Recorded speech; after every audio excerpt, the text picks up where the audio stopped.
Ever walked away from a conversation just feeling totally misunderstood or, found yourself in a disagreement that just spirals and spirals? If you've ever wondered why getting along with people can feel like you're solving a puzzle with half the pieces missing, well, you are in exactly the right place. And the good news, we're about to find those missing pieces together. All right, let's get to it. We're going to treat these social challenges kind of like a construction project. And in this explainer, we're going to build your personal interpersonal skills toolkit, stocking it with some heavy-duty tools that can handle pretty much anything, from a simple chat to a full-blown conflict. So, here's the blueprint for today. First, we'll lay the foundation. Then, we're going to add 3 essential tools to our kit. We'll start with masterful communication, so you can make sure you're heard and understood. Next up, navigating disagreements, turning conflict into connection. And finally, the super important tool of standing your ground. Let's get building. Okay, time to pick up our first tool. And honestly, this is the cornerstone of the entire project, communication. But we're not just talking about, talking. This is about being truly understood by other people, and just as important, truly understanding them. On the surface, communication seems pretty simple, right? A sender sends a message, a receiver gets it. Easy. But just think about the last time you sent a text that was taken completely the wrong way.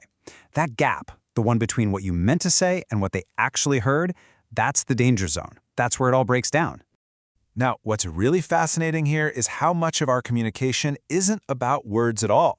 You've got 2 categories. Verbal is what we say, but nonverbal is how we say it. It's our tone, our posture, that little flicker of an expression. I mean, when someone's words say, "I'm fine," but their slumped shoulders and flat tone are screaming the opposite, which one do you believe? That's the power of nonverbal cues. And that brings us to a huge question. You can be a great talker, sure, but are you a great listener? Are you just kind of waiting for your turn to speak, or are you actually absorbing what the other person is trying to tell you? This is where the superpower of active listening comes in. Look at these steps. Step 1, focus. That means put the phone down, give them your full attention. Step 2, don't interrupt. Let them finish their thought. Step 3 is so important.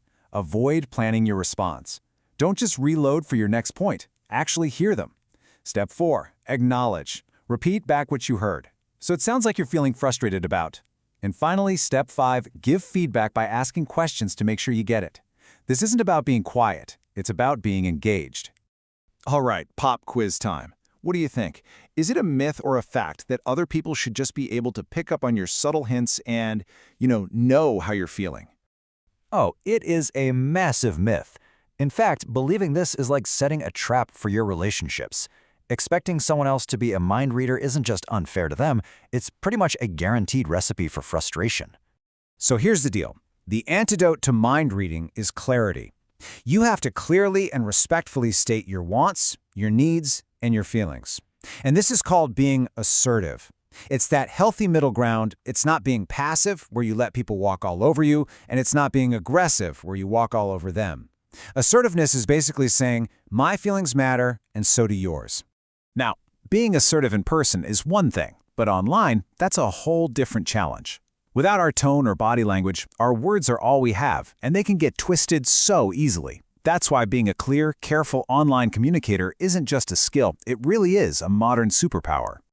So let's add this checklist to the toolkit. Kindness and respect, non-negotiable. And this second point is huge. Try to solve big conflicts offline. A heated text war rarely ends well. Take it to a phone call, or even better, face-to-face, where you can actually hear each other. And of course, think before you post and guard your privacy. Okay, now that our communication foundation is solid, let's add our second tool, navigating disagreements. Because let's face it, disagreements are going to happen. The goal isn't to win the fight, it's to solve the problem together. A lot of the time, conflict happens for a really simple reason. We all have different priorities, different values, different goals. It can feel like you're on a one-way street and someone else is on another one, headed in the complete opposite direction. But let's be super clear here. Conflict is not the enemy. It's a totally normal, even healthy part of life. The secret isn't to avoid it. It's learning how to handle it the right way. And when you do, conflict can actually be a powerful way to grow and build even stronger relationships. This is what conflict feels like, isn't it? A head-on collision. A game where for one person to win, the other person has to lose. But what if we're looking at it all wrong? What if the goal isn't to win? The real goal is resolution. It's about finding that missing puzzle piece that lets both sides fit together perfectly.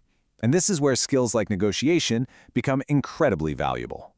And negotiation isn't just for corporate boardrooms. It's a skill for everyday life, and there's a clear roadmap. First, figure out the real cause of the problem. Second, ask for solutions from everybody. That makes people feel heard. Third, brainstorm to find that common ground. Fourth, agree on one solution to try. Fifth, and this is key, actually do it. And finally, the step everyone forgets, evaluate. Circle back later and ask, hey, is this actually working for us? Now, a vital ingredient in all of this is compromise. That give and take. It's rare that one person gets absolutely everything they want. Compromise isn't about losing. It's about both sides winning enough so you can move forward. It's about choosing the relationship over being right. So what about those really tough emotional conflicts? Well, sometimes it helps to bring in a mediator. This is just a neutral third party, someone whose only job is to help both sides talk and find a solution. They don't take sides, they just help the conversation happen. All right, let's grab the third and final tool for our kit. This one is all about self-respect, about integrity. It's about standing your ground and learning how to say no to unwanted pressure. We've all felt it, haven't we? That invisible pull, that's peer pressure. It's that silent current that nudges us to conform, to fit in, to be liked. It's a really powerful force in our social lives. This image just says it all, doesn't it? That pressure to just fall in line, to be another identical duck in a perfect little row. But what if you were meant to be a swan or an eagle? You always have a choice.